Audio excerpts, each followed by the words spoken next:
This is Girls Stop Playin', a weekly show that empowers Black women to stop playing with their potential so they can live a life that they love. I'm Coriel, your favorite homegirl, and I'm on a mission to help Black women make the money and get the honey. You can have it all as long as you're willing to work. Welcome back to another episode of the Girls Stop Playin' podcast. It's your favorite homegirl, Coriel, here to encourage you to stop playing with your potential and start working for what you want in life and in love. You already know I'm bringing you the information and the conversations to help you make the money and get the honey. You can have it all as long as you are willing to work. And on today's episode, I have the pleasure of introducing you to two amazing people who are making it work. We have Kenyon and Takara Martin in the building. All of that. I need all of I that. know. We'll add that later. Thanks. So welcome to Girls Stop Playin'. Thank you. This is probably like a full circle moment because we started out in an event together, ended up at another event together, and I didn't even connect the dots that y'all are who y'all are. And when I realized who y'all were, I'm like, oh, welcome back into my life. Yay. I have to have y'all back somehow, some way. So to bring y'all up to speed, y'all know I had the Single Wives Club way back when. I hosted Single Wives Weekend, Workplace Slay Weekend. I don't know what year y'all came. It was maybe 16, maybe 15, 16, 14, 15, 16, somewhere up in there. 16, literally the year we got married. Okay, 2016. So this is how far we go back. You all came and spoke on a panel. Yep. You had such a unique perspective, I think, and I think that you all just offer a look into a relationship that we don't often get to see. So I would love for you all to just start by sharing a little bit of your love story, not necessarily, I do want to know how y'all met, again, all of that. Tell us all of the things and where y'all were in life when y'all met. Oh, Jesus. So you want me to start and then you take the where we are in life? Go ahead. Because I think that's how we normally volley. We met in 2009, 2010, through mutual friends on Facebook. Never met in person or anything like that, and just maintained a respectful distance, but admiration of who that person was. And does that mean staying connected on social media, or what does that mean? We somewhat, because we really didn't like each other either. So it was I had a big mouth and I had a very opinionated personality. He has a very opinionated personality, except his personality and his opinions are backed by years of education that I didn't have. Things. And when people come with their knowledge and their expertise and education, they're assholes. And so we didn't really like each other at first. And so maintaining connection was really just more so I see he got married. Oh, I got married to somebody else, and he was always putting stuff out, and he was always the guy on social media. I legit thought he was another Derek Jackson because he was always putting out dope, relationship content. And I'm like, he a player. I already know he a player. And by Derek Jackson, let's just clarify, zoom in on me. You mean someone who is preaching things online and living a different life in real life? Is that what you mean? That is yes. Okay, I just wanted to clarify for the people. That is what I assumed that was his situation. And then after kind of the relationship kind of dissipated between the two of we had other marriages, and so after that happened, he just, even though we didn't like each other, I still respected him. And I had a respect for what he stood for. And so at one point he posted something, and I'll never forget, it was just, he said, "What was Uriah doing that allowed for God to take him and then his wife to be taken from him?" So there was and he was just there was something, a conversation that he was having online about just I'm not saying Uriah deserved to die, the King David, Bathsheba, that whole context. And I was just yo, number one, take that down. This needs to be a book. And for me, in my marketing background, I couldn't see nothing else other than you've got a book in you. You need to be writing this down.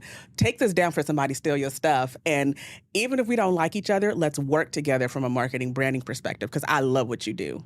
Long story short, we started to get to know each other. When you work with somebody from a marketing perspective, you have to get to know them. Mm-hmm. And then he was just oh, I like you. And I was I kind of like you too. And then He proposed. And Wait, then we met in wait. person.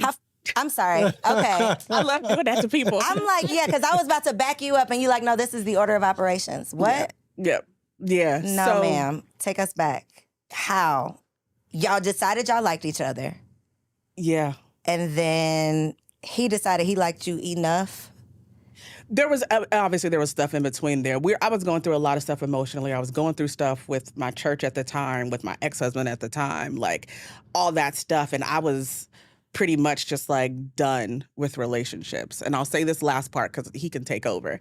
I was just like, number one, I'm done with relationships, but I'm done with God. I'm done with church. And he was like, you're not done with God. You're not done with church. You just need a covering. You should let me cover you. And I said, okay. And so here we are today. And I said, okay. Literally. But that's where we were. We were at a place where like we were done with relationships. We didn't want to get married again, didn't want anything. And then that's kind of. So before you pick up. Sure. There are 95.999% of women, I made that up, but watching this, that would be in this position, that has been through the things, is somewhat jaded to the point where it's like, I'm done with all of this. How did you allow yourself to say yes, to move forward, to trust that this could be someone that could cover you? Like, what was that? Was it something he did? Had he already proven himself worthy? He already showed you he was, a leader worth, you allowing him to lead you? Like, what was it? Because I think so many women miss out on an opportunity or miss out on what could be that cover because they can't even get over all the other stuff they've been through. Yeah. Consistency.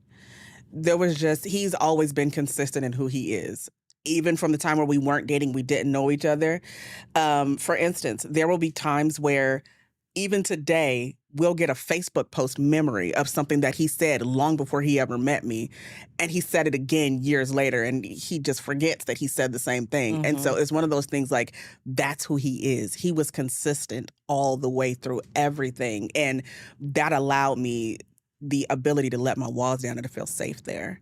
Because I never had someone that was consistent in who they were. And showing you that and not giving you any reason to doubt it. Correct. I love that. Okay, go on and hop on in. Well, I guess my part is where we were. And like she said, we were in places where we were sick and tired of being sick and tired of relationships. Both of us were. Mm-hmm. We had both been in marriages. We had both failed. We both failed multiple times, and we didn't know what was going on. And so by the time we met each other, we was honest, brutally honest. We were honest about, our attractions, but we were also honest about what we were going through, what we had been through, and what we're not going to do again. Because when we first decided we were going to date or we began to have these conversations, I was like, I'm not leaving Ohio no more. I'm just not going to do it. So if you want me, you're going to have to come and see me. But at the same time, I think we both saw in each other what no one else saw in us. It was a thing of like discovery, like having a real relationship for the first time. Like I've never been married. Like even though I've technically been married before and she's technically been married before, we've never had a good husband or a wife. We've never had a husband or a wife. And it was at that moment where we started realizing that it wasn't out of desperation. It wasn't out of watching a clock. It wasn't out of, I just don't want to be by myself. Mm-hmm. It was just that I like you. And here's what I'm willing to do. Here's what I'm not willing to do. Here's what I will put up with. Here's what I won't put up with.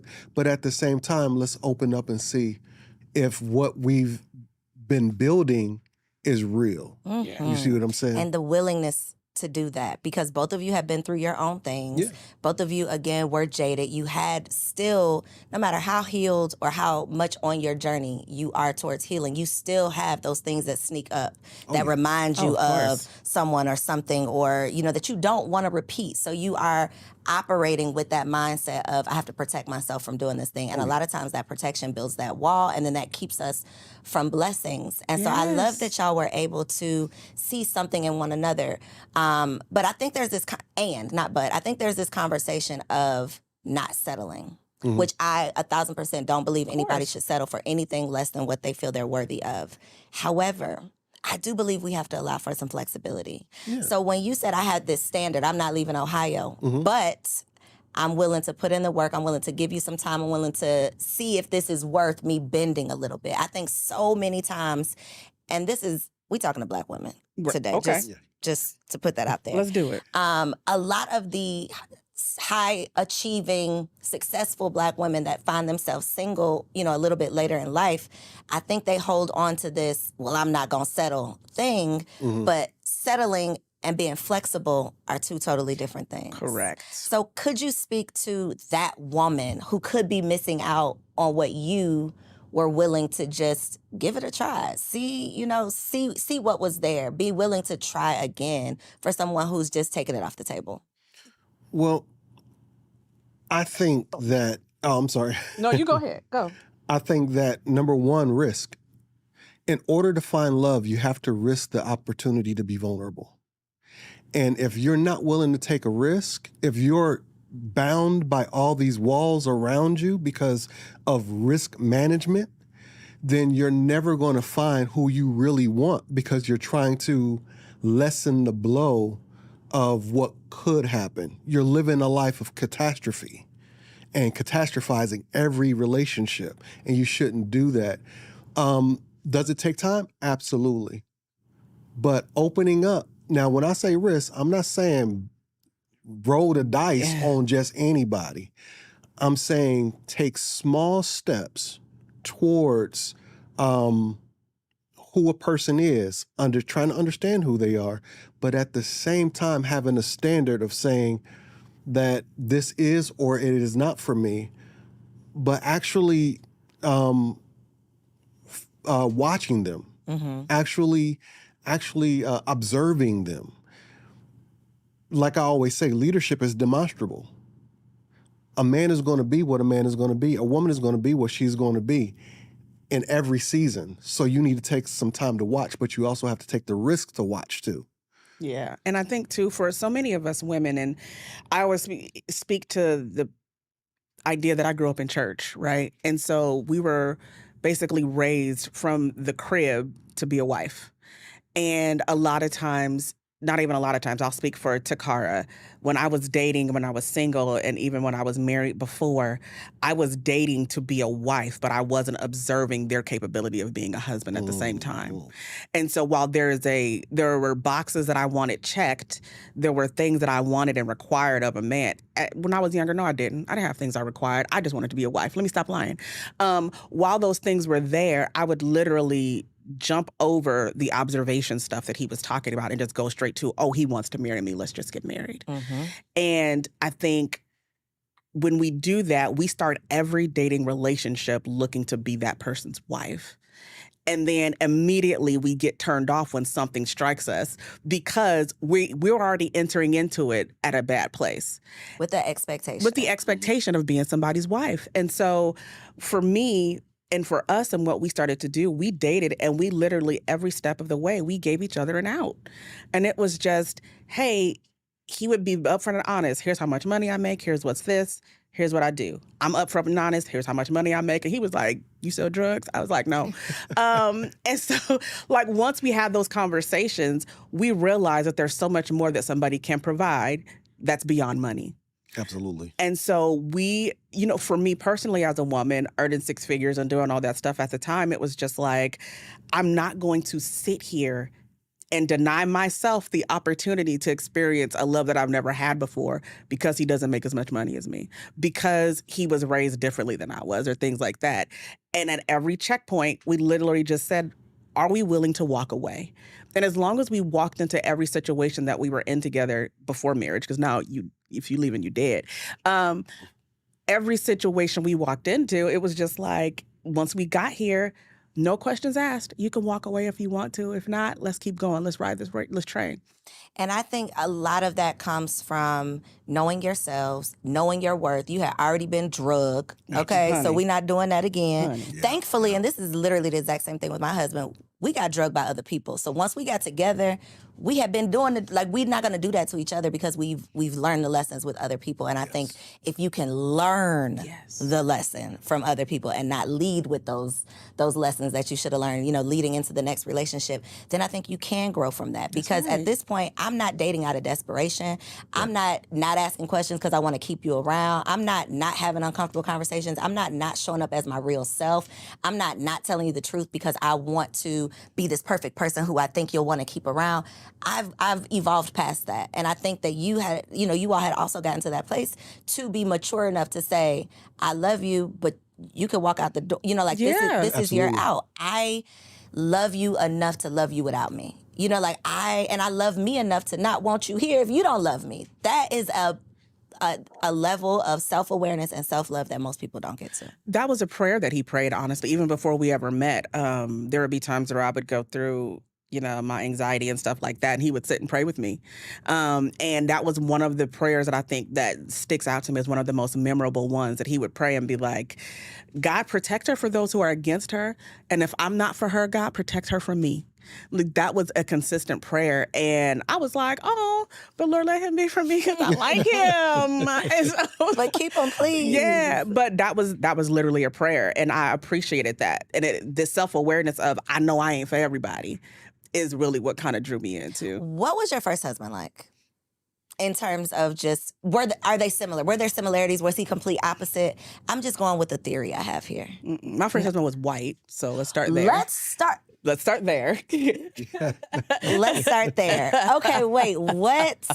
Pause for the cause. Y'all be learning with me. Y'all be learning right along with me. Okay, wait a minute. Yeah, we don't speak about him. Well, let's speak about him. Let me tell you why we got to speak about him. Okay. Because there is this white savior complex. Honey. That once you go white, baby, it's all right. Like the white man is going to treat you like a queen and he's going to worship the ground you walk on. He's going to be sensitive. And all of those things might be true. Mm-hmm. I just don't like that when that's being said, it's almost as if that doesn't exist for any black man. Like, white men are the only people who can be in a healthy, happy relationship with a black woman. Mm-hmm. So I would love to talk about why this didn't work out with this white man. First of all, he was Satan. And so I think, I was young. Okay, remember? That makes a difference. So that's number one. But I think to just, again, full circle experience for me, I was raised by a white man. Okay. So it was a situation where my mother, so my mother and my stepdad met in church, and he was a vegetarian, and he made her, he asked her, in order to get her to go out with him, he asked her for her to fry him some chicken.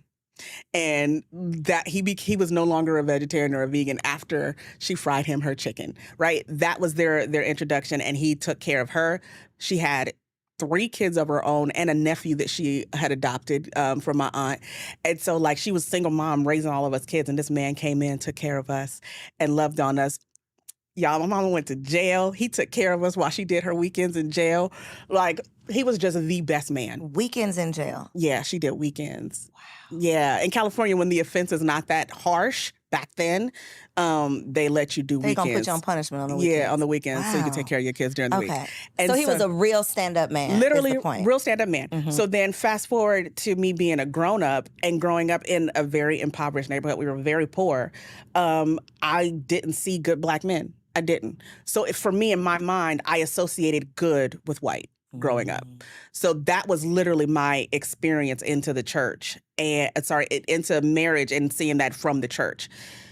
So then when I met my ex-husband, he was nice, took me out on nice dates, get great things. Pam and his parents lived in this really big house, great neighborhood. I was like, I could be a part of this family. This is going to be awesome. It's an upgrade. And yeah, he was abusive. And I never got the opportunity to really become my full black self being with him. And so, yeah, beatings, pregnant, getting beat up, everything you could imagine, that was completely opposite of the man that raised me. And so that was my first lesson. And number one, you can't use someone's physical appearance and how they look just to identify who that man is going to be in your life. 'Cause listen, y'all can talk about all these black men and they ain't, if you want to, but there's some white ones out there that ain't shit either. It's just people. There are There are some people people. that The are people, yeah. just not good people. And to lump everybody into it, well, if I just go over here, then I'm going to get everything that I want. It's probably not going to happen because that's your intention, right? And that usually doesn't work out. What were some, because of the current culture and climate and conversation in terms of these abusive relationships, these situations that women are finding themselves in, can you point to any red flags or any signs or any signals or any things before the abuse that was like signaling you that something was up? Yeah. First and foremost, it was the isolation piece. Really wanting me to not hang out with friends or family. That was the number one thing. I was, in California, I got accepted to UNLV, specific program. I was going to go to school, study, whatever.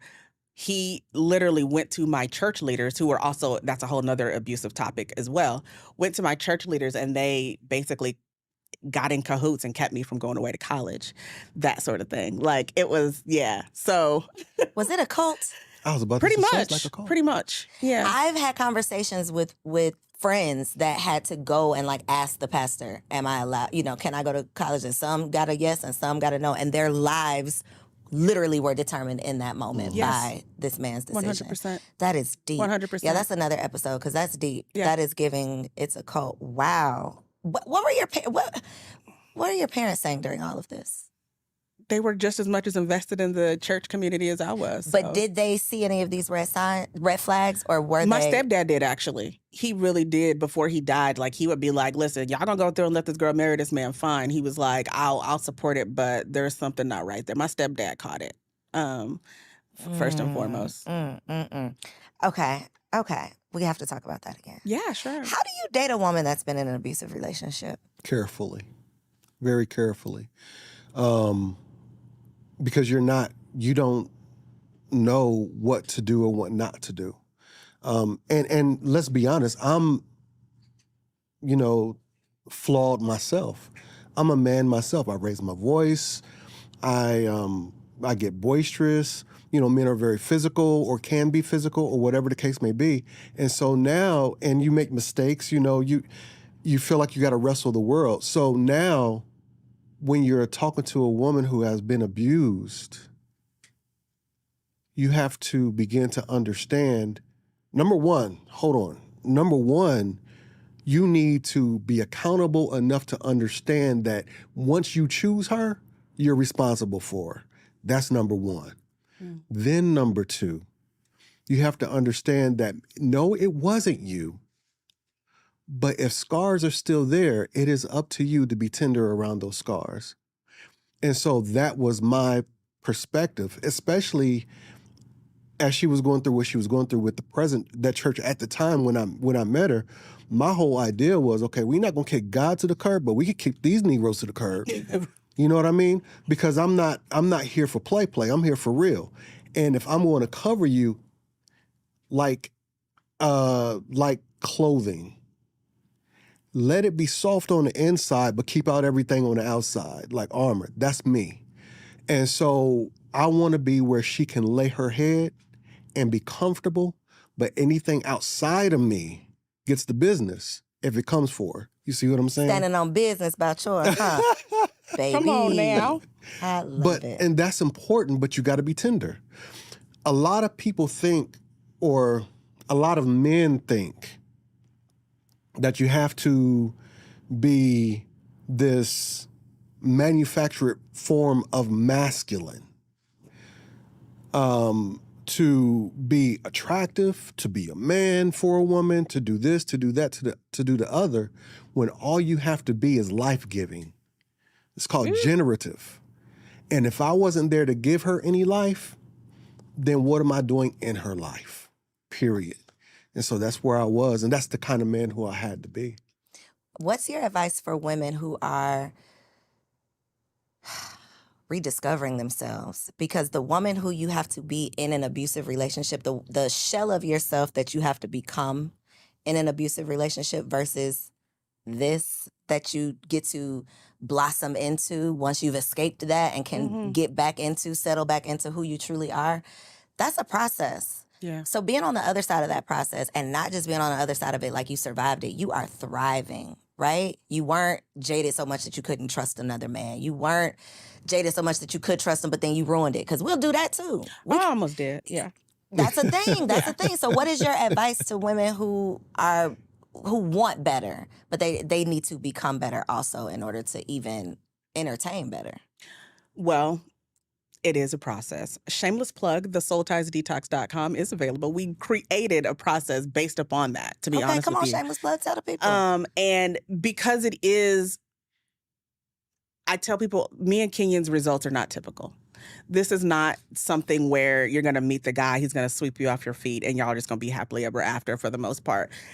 Because to your point, we can ruin stuff if we're not prepared and ready for the inevitable triggers and the healing that comes on along after that. But yeah, it starts by identifying how you keep ending up in those situations to begin with. Most of the women that we've talked to, connected with, coached, counseled, what have you, have all been in multiple relationships like that, whether it was physical, emotional, or what have you.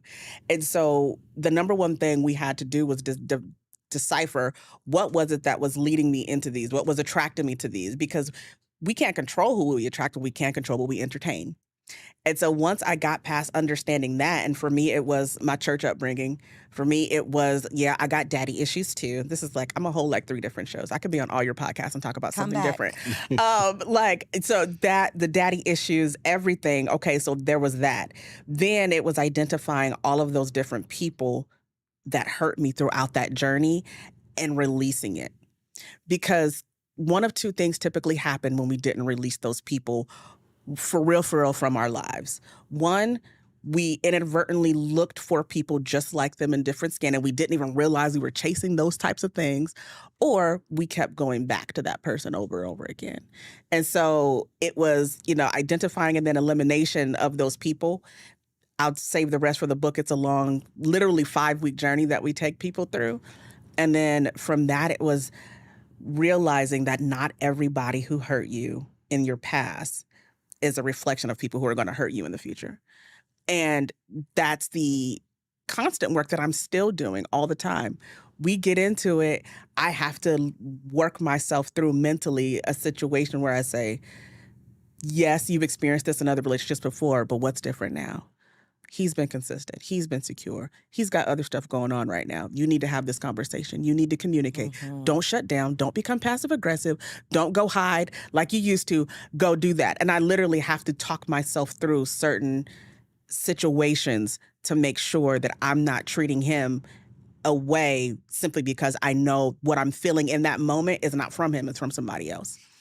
Accountability is everything. I think. I like how you summarized that. I said 10 minutes worth of words. No, that is, I loved all of your words that you said, but all that was jumping out at me was I got to be accountable for how I got here. And I think a huge part of the problem that I see with Black women, again, I only know Black women, y'all. I'm always only referencing Black women.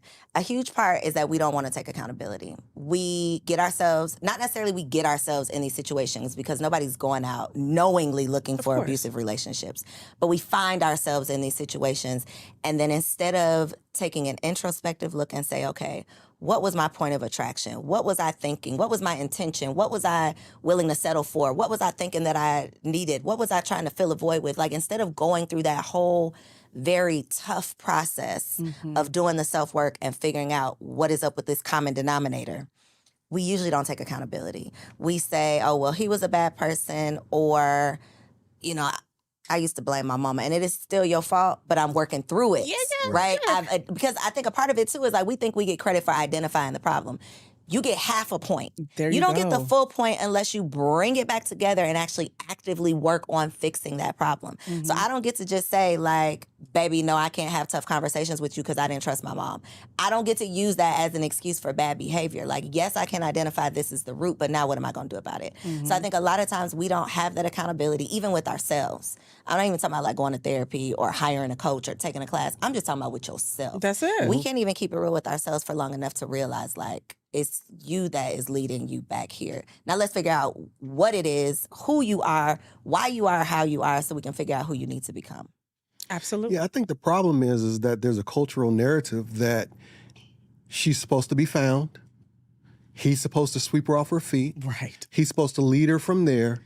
And so accountability being an outward-facing energy, so to speak, or outward-facing thought, which we're putting on ourselves, the cultural narrative doesn't allow women to be accountable. I'm not saying there's an excuse because women should be accountable, but the narrative has always engineered Black women to be rescued, not accountable.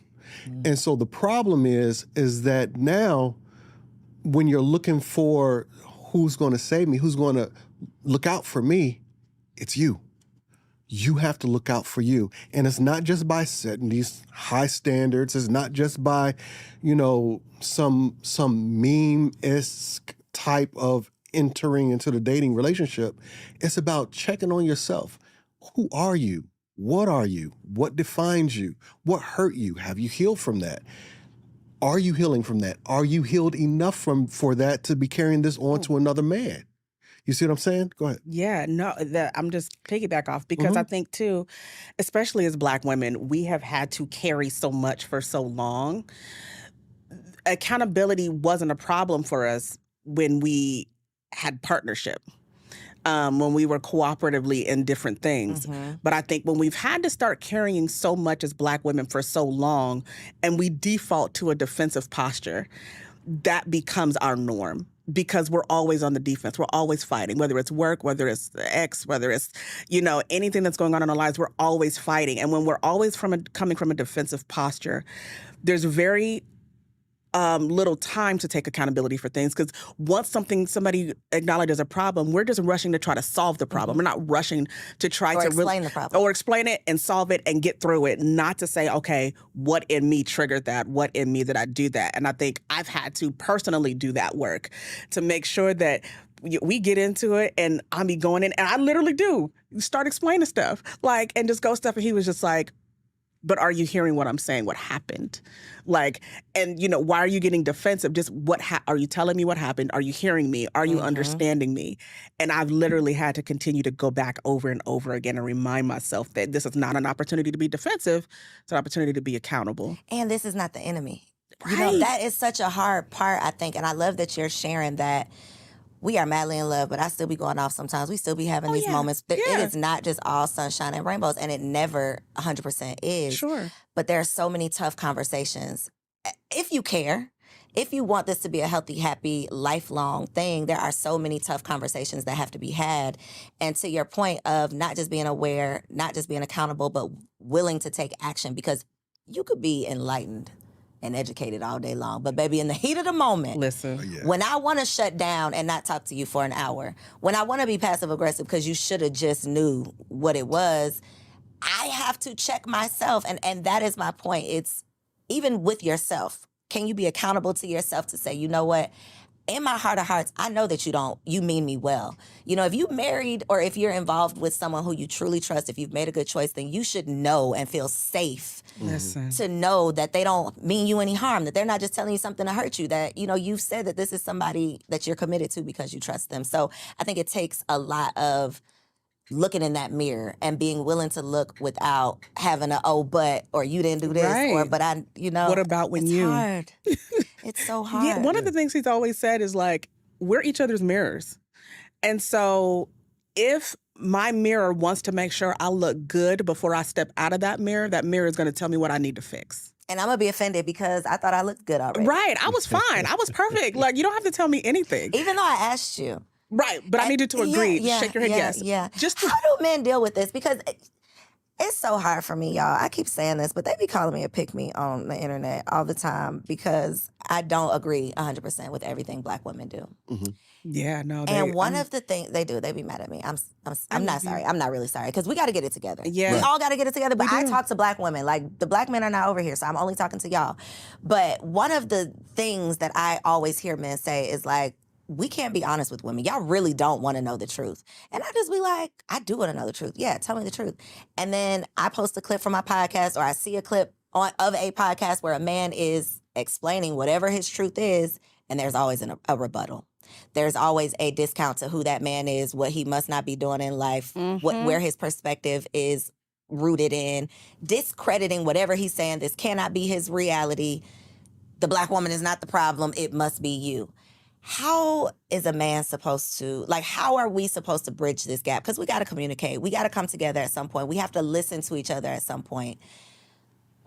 How? I think, to be honest, I think it's going to take men to step up, because if you want to be a leader, you demonstrate that first. So you learn how to communicate that.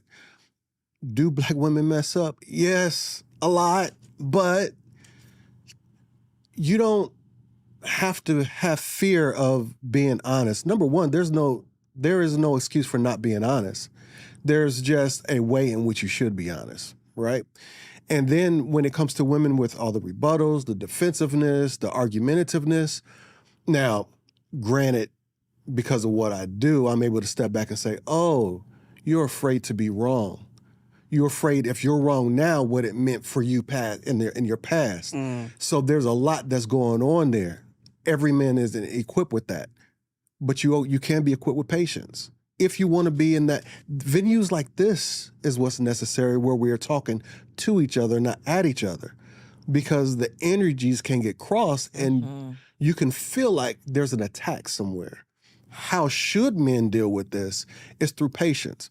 How should men deal with this is through understanding. And none of that is soft.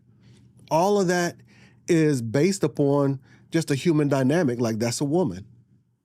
She's a softer vessel. We're all cracked vessels. So if she's a softer vessel and we're all cracked vessels, even in this room where I'm being attacked, you know what? I'm going to protect her from herself. And I'm going to be honest anyway.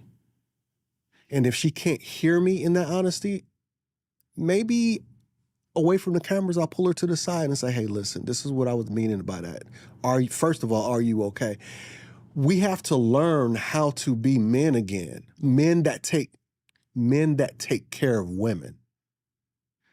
Not men who are defined by what we have or what we can do or how well we can do it.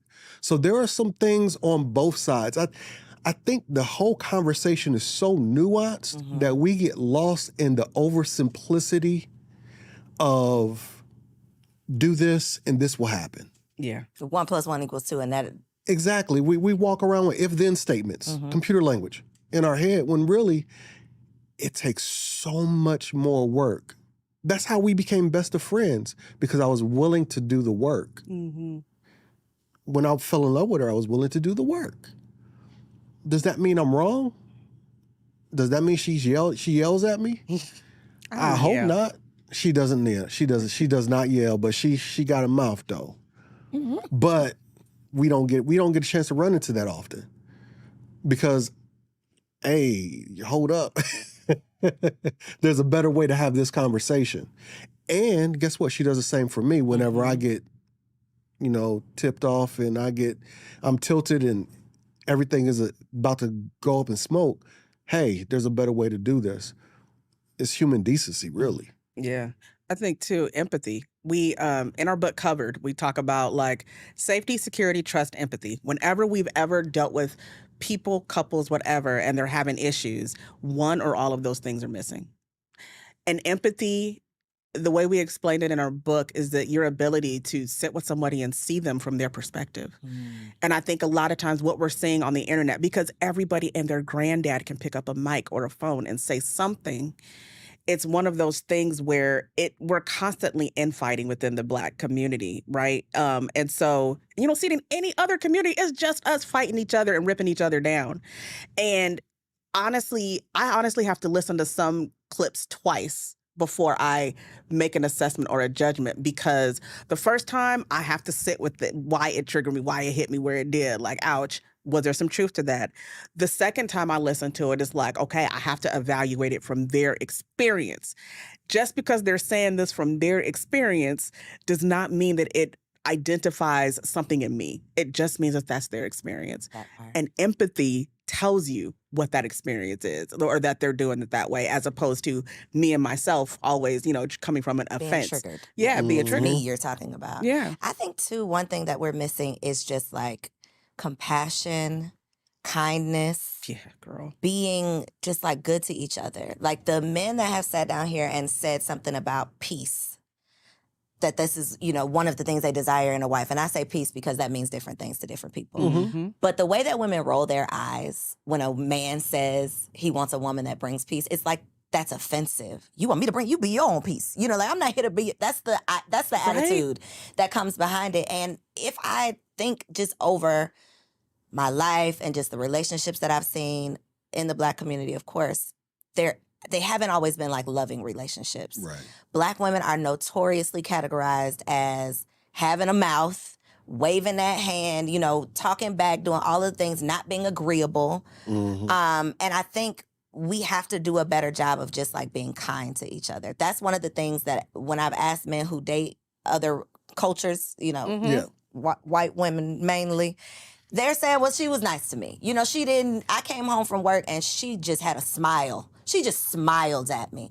And that seems ridiculous that you could come home and your wife doesn't smile at you, but it's not ridiculous. It is the reality for a lot of people. And I think that we don't use like kid gloves with our partners. Right. We're not concerned about their feelings. We're not trying to be, we're nurturing and soft and sweet to our kids, but our husband like gets the wrath. Right. And I just think that culturally we don't have that, not that love, but we don't look at our husband like that. We look at you like you just a man. Like you don't need this softness. Right. Even though that's what you want from your woman. Listen, Absolutely. But I think too, and we're a self-fulfilling prophecy as Black women when we don't see that dichotomy between the soft us and the go hard in the boardroom version of us. You can be both. You can have both. I've made upwards of $300,000 a year at one point, and I will still make this man a plate. I will still make sure that I get up off that computer and go make him food. I will still make sure that, hey, baby, I'm feeling you. All right, let's go upstairs there. You know what I'm saying? We both work from home. Like, that's the kind of... Lunch break. You know what I'm saying? So that's the kind of thing, like, when I am that version of me for him, I'm still very old school. I can get him to do anything I need him to do. I can get him to... Y'all be like, my man don't ever stay home. There are things that you can do for him to be home. Like, and I'm not talking about manipulating a man. I'm talking about creating an environment for your man. And I don't care how evolved I get. I don't care how evolved society gets. I'm always going to be the wife that he wants to come home to. I'm always going to be the wife that he be like, looking at me like, hey, where you going when I'm leaving the house? And that's just, call me a pick-me too. But I feel like a lot of y'all are single and bitter because there's not a balance between the boardroom version of you and that wifey version. You want the man to just accept this version of you 24/7, and that is just... It doesn't work. It doesn't work like that. It doesn't But work. I think the kid example is easy for women to digest because and it goes back to the emotion thing. It's like we can understand kids. We can break it down for kids. They can come to us crying and we know that you're just tired. Whatever this is that you're presenting, it ain't really that. Like you really just didn't sleep last night. We can identify that with a kid and then we can understand it and then we could be soft. But when it's your partner, it's almost like enemies. It's like we're attacking each other versus attacking the problem. We aren't seeing each other as partners. You know what it is? The reason why it's easier with kids is because of hierarchy. The woman is naturally more powerful, so she can guide and direct. Then when you look at the hierarchy of the house, whether you believe in it or not, there is another cultural narrative that the man should lead. So I shouldn't have to guide or direct. He should automatically know. And so the humanity has been taken away from men. Men are no longer human. We're beasts of burdens that just live in the home. And we need to be looked at as humans with emotions. That narrative is so terrible that we don't even see ourselves with emotions. And so we don't even know how to channel our emotions outside of being extra happy, extra horny, or extra angry. We don't know how to deal with that. So we need to deal with our emotion. How do we, when we talk about compassion, kindness, all those things that really are found in the fruit of the Spirit, basically, right? How can we practice any kind of belief system? Christianity, one, whatever, but any kind of belief system that compensates that and not treat each other with that. And so we are genuinely considerate of each other because we genuinely do love each other, and we see each other's wounds, we see each other's hardships, flaws, strengths, weaknesses, all that kind of stuff. We're human. And until we begin to see each other, Black people have been dehumanized for so long that we dehumanize each other. Yeah. And that's what keeps this thing in between us, even when we're trying to love each other, because we don't know how to. And I think one thing that somebody told me, they're always going to be your brother or sister in Christ regardless. And I think if you don't we trash talk, we be cussing, like we be going off on each other like in the house, like we just have fun. Yeah. But at the end of the day, that's my brother in Christ. Y'all, people ask, like, you know, we talk about exes and things like that. Why don't you trash your exes in public? Why don't you talk more about like stuff he did? People need to know. Yeah. At the end of the day, it was still my brother in Christ. Do I ever want to be involved with that joker again? Absolutely not. If I see him tomorrow, it'll be too soon. Like if I never see him again, it'll be too soon. But it's still my brother in Christ. And so at the end of the day, even when we get into it, I'm never going to throw shots below the belt, because at the end of the day, number one, those words matter, but he's still my brother in Christ. And I'm never going to disrespect that structure between us. And I want to live this belief system that I say I have. Because if we Yeah. talk about the number of angry, bitter, hateful, mean church folks Listen, Absolutely. that I've met, it's like, do you say you're a believer, They don't. but you're not an actor. You're not acting on these beliefs. You know, you're not doing it. You're speaking it, but you're not doing it. Real quick, that's the problem with church folks. We talk too much. We want to speak everything into existence, but not exist in it. And that's the problem. good. We do more talking than we do demonstrating. One thing that y'all are demonstrating is that y'all actually like each other. And I love that. That is not Oh, yes, typical, right? Results not typical. Asterisk. Results not typical, right? Yeah. Before you had ran to the restroom and he was talking about road trips, and he was like, I only like doing road trips with Takara. Like, we have such a good time. And I was like, why did my husband be sitting around saying the stuff he enjoyed doing with me? You know, it made me think He like does, he 'cause I've likes heard you. him tell him He stuff. likes you when you ain't around. You know, like he's really, y'all actually really like each other. We do. And so you put up a post, and I had sent it to my husband, and then I watched the rest of it, and I had to go real quick and unsend it from my husband because you was about to get me in some trouble. So let me tell you about this post. Oh, no. It started with, the question was like, what is something that men appreciate in relationships? What was it? What'd you call it? Like Uncommon. yeah, like an uncommon thing men appreciate in relationships. And you started out, you're like, I want a woman that's free. You know, she's free, she's herself, she's uninhibited. I'm like, yeah, that's me. I sent it. By the end of that video, he started talking about how you come asking for sex every day. I said, unsend, wait a minute. This is about to set a standard that we are not attempting to set. God. Is that real? Is that an everyday? Is that like a 3 times a week every day? Or is that a real everyday? She Because the bothers bar me. is very high. He says I pester him She for bothers me. Hey, it don't happen all the time, but I mean, she lets me know like it's bad. It's bad. It really Not is. as bad. You can No, not bad as in bad, but Right. bad as in it can be annoying. I mean, it's cute. It's cute. How do I? I'm inappropriate. Like, just put it like that. Like, Yeah. I'm literally the inappropriate child when it comes down to him and sex with me. Like, Yeah. And so, for clarity, this is my first relationship that I've ever actually been able to experience sexual liberality, right? So, like, Because of the church thing. because of the church thing, and it's never something that's been discussed, talked about. You know, Kenyon is my third husband. He's not my second. He is. Wait, we skipped a husband. So the white man, were they 2 white men? Were they both white? Nope. So which one did we skip? You skipped the second one. Okay. We skipped the second one. Okay, we'll Yeah. skip them. We can skip them. Go ahead. Yeah.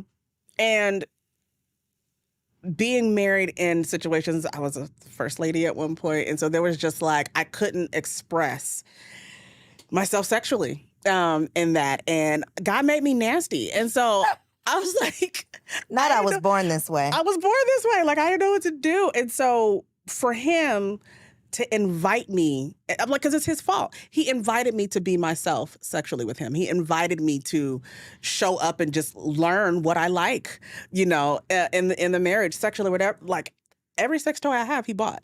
Like, you know what I mean? It's one of those things where it's just like he wants me to know what I like and wants me to tell him what I like. And so And you are in a safe space. I am in a to safe do space, that. and I'm 41 years old. I am in my prime. So is that real? yeah. Have you always been like this though? No, It's not to real. this degree, no. Okay. No, it definitely got significantly worse in the last year. Girl, what you been doing? Or it just happened? You taking some It supplements? just happened. No, I didn't do anything. It just happened, and then I started writing romance too. I think that probably fueled it. We have to get around to that. Okay, Because tell us about this. How does this work? Do these stories just exist in your head and then you're just writing them out on paper? Like, how does this process work of fiction writing? It's a blend. It's a blend of stories that exist that are fictional, but it's also a blend of things that actually really happened to me, or things that happen to people that I know. So yeah, a lot of the stories that we have, like Unmasked, from a fiction podcast perspective, that was our first show that we came up with together. That's loosely based on both of our lives. And so you write what you know, and it actually helps you inform your writing better. And then it helps you speak to the audience better. And so then I had the crazy idea to give them all these characters romance novels. And so like all of my characters now at the end will get a love story. And that's what I've been working on. And since I've been writing that too, I think he's probably benefited from. So you're writing out the scene and then you acting out the scene? Yeah, basically. Yeah. Wow. Yeah. Wow. Okay. Yeah.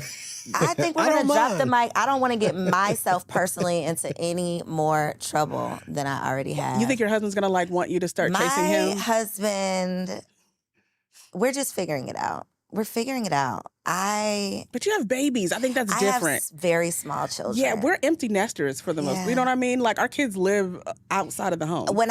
When you were like, she's just coming to me every day, I'm like, how are y'all doing this? How is this happening every single day? No babies. No babies. Okay, Yeah. that's the thing. Okay. Yeah, and there's a transition period there too. There's a very real psychological, biochemical, and mental transition period when you have children in the home and you're trying to raise the children and you're trying to deal with and older parents, both of them. Older parents that can't move around a lot. Yeah, my mom lived with us. I'm like, she just gonna hear it. Right, but it's she luck, wild, Mom. but still, it's not something that you have to be patient for it. It'll come. It just comes in its season. That's all. Yeah, that we're is. just not in that season. That's what I've just accepted. Yeah. This is just a real sowing the seeds season. Last question though, because another clip I saw, you were talking about your experience with infidelity, Yes. being on the receiving end. Mm-hmm.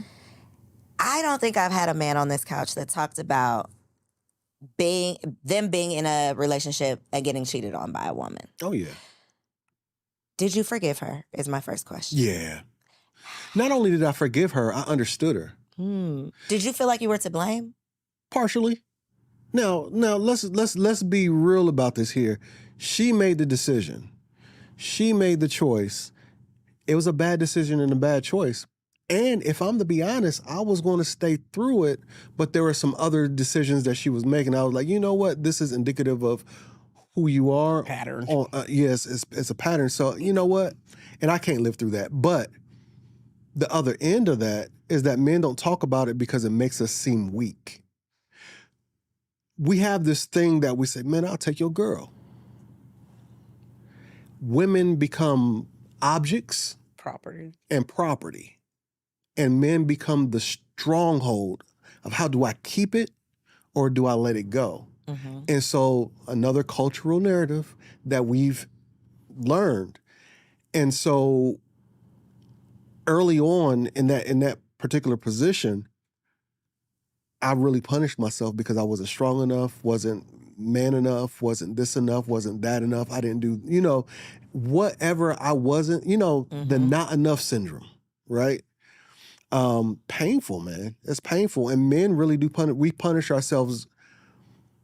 I can't say more than women, but I can say it's in a different way than women. Because I've seen women and we've coached women through the I'm not enough syndrome.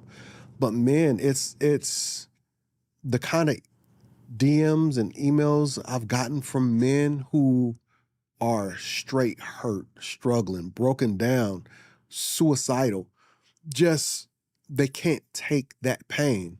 Me, I couldn't take the pain. Mm-hmm. Hell, I lost her and a job at the same time. So I was like Damn bad. down. Yeah, I was done. But I wasn't trying to not breathe. So I didn't mind rebuilding, but it takes healing. Mm-hmm. It takes, for men, it takes getting into yourself. And men are much more willing to get into ourselves than I see women do that. I'm talking about as far as discovering yourself, as far as figuring out what's right in this world, because we're fixers. Mm-hmm. If I couldn't fix her, then I'm going to fix me. So now we're objectifying ourselves. But I took a path that helped me understand just, you made some mistakes. I think even that is such a mature perspective, and again goes back to awareness and accountability. Because for the husbands who don't want to go home to their wives, if I'm the wife, I'm going to think to myself, what is it about me or this house that my husband doesn't want to come home to? Maybe there's something that we can adjust or change. I'm not going to say, you better come home. I'm going to call you a million times and make sure you on the way, and I'm going to look at the G. That is irrational and insane. So in the same vein, when it comes to infidelity, I think that not to victim blame, because definitely don't want to do that, but I think there does take a level of what were the circumstances that led to this versus you are just wrong with what you did. Yes, you are wrong with what you did, but what led to that? Absolutely. What led to that? What was at the root? Because and not to say that you have to, forgive or stay or anything, but if you don't figure out what this is, whatever it was, who's to say that you're not going to repeat this again and have the same situation with a new person? Right. Yeah. And that's what I grasped hold to. I didn't want to be that guy again. Mm-hmm. Albeit we got married young. We had been together. We shouldn't have been together in the first place. Not that way. Maybe as friends. She cool people. But I knew, see, I was raised in church too. Mm-hmm. Not the same cult that she was, but I was still raised that men are this, men are that. I need this, I need that. And I'm gonna be honest, I was looking for validation. Seeking validation, insecure. When you say a man have to be mature to see all this, maturity hurts. Mm-hmm. Maturity don't just happen. So it's after going through that I realized, oh shit, that was for the streets. Now I'm not going to bash her in the reason, because I got a lot of pushback from dudes like, but what about her? You got to put her stuff. No, I don't. I'm a grown ass man. Right now, I'm not the insecure boy, so I don't need your validation nor anyone else's. I'm a grown man. So at this point, I'm going to own mine. Let her do with hers what needs to be done.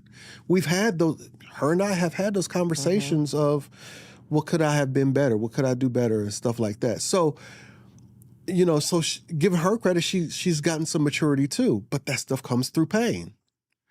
And you have to look at yourself. If any man who's not willing to look at himself and grab hold of the accountability, he's not worthy of a woman to me. Wow. I think one thing that you said that is probably a whole nother podcast episode was that you shouldn't have been with her anyway. There are so many, y'all should have never slept together. Y'all should have never said I liked you. Y'all should have never went on down that aisle. You should have never. And something in you told you that too. Yeah. You just ignored your intuition. You knew it. So here you are trying to turn this bad boy that you were so attracted to into this good husband, and you should have never. You should have never tried to make him fit into this role that you wanted him to be versus what he showed up as. Ma'am, can I just say, half the time we stay with those jerks because sex is good. And so we've had this conversation. We probably get in trouble with church people, but celibacy and not having sex and abstinence and so forth is not just about immorality. Mm-hmm. There is a real thing that happens to your body, especially as a woman, when you sexually invite a man into your space. And so when you're looking at that and how you're becoming connected, and I'm not talking about the spooky soul ties, I'm talking about the idea of biochemically what happens to your body, then you literally will ignore every red flag that comes across your table because the sex is good. And as soon as that man begins to feel that you are starting to get hip to who he is, he gonna D you down again. And so that's the whole process that I feel like when we tell people like, don't have sex before marriage. Hey, for me, I don't tell you that from a scriptural perspective. I tell you from a place of it allows you to keep your eyes open to the stuff that you really shouldn't be. Mm-hmm. You're not jaded. You're not blinded by this other thing. Right. So Unmasked, tell them where they can, I was about to say watch it, where they can listen. What else y'all got that we can support? Let the people know. Oh, wow. So Unmasked is a fiction podcast about a Black woman who goes to therapy because she needs to take some accountability for herself. And loosely based on Takara Martin is season 1. Kenyon Martin, the man, that's loosely based on him in season 2. So we're available everywhere you can get your podcast. It's called Unmasked. Anywhere there. We also have the Soul Ties Detox. If you're going through a breakup or you keep finding yourselves in multiple broken relationships, we've got a program. It's a book and a journal that walks you through your place from heartbreak to wholeness. That's the soultiesdetox.com. But all of the stuff for us, you could literally find at askthemartins.com. AskTheMartins.com, Ask the Martins on Instagram. Another bomb episode, y'all. Healthy, healing, therapeutic conversations that will move the culture forward. So don't just like this video. Don't just make sure you subscribe to the channel. Please make sure you share this video with a friend so that we can keep the conversation going. Thank you so much for tuning in. I'll catch you on the next episode. So if you made it this far, I just know you loved that episode. Well, what you did not know is that we recorded it right here in ATL at Elevate Studios. Yes, your girl has her own studio, y'all, and it's not just for me. I'm opening it up for you too. So if you have a podcast, if you are a vlogger, a YouTuber, or a content creator, and you are looking for a professional studio to record your content, or you want to hire me and my team to fully produce your content, make sure you check out the show notes below or log on to elevateagency.com.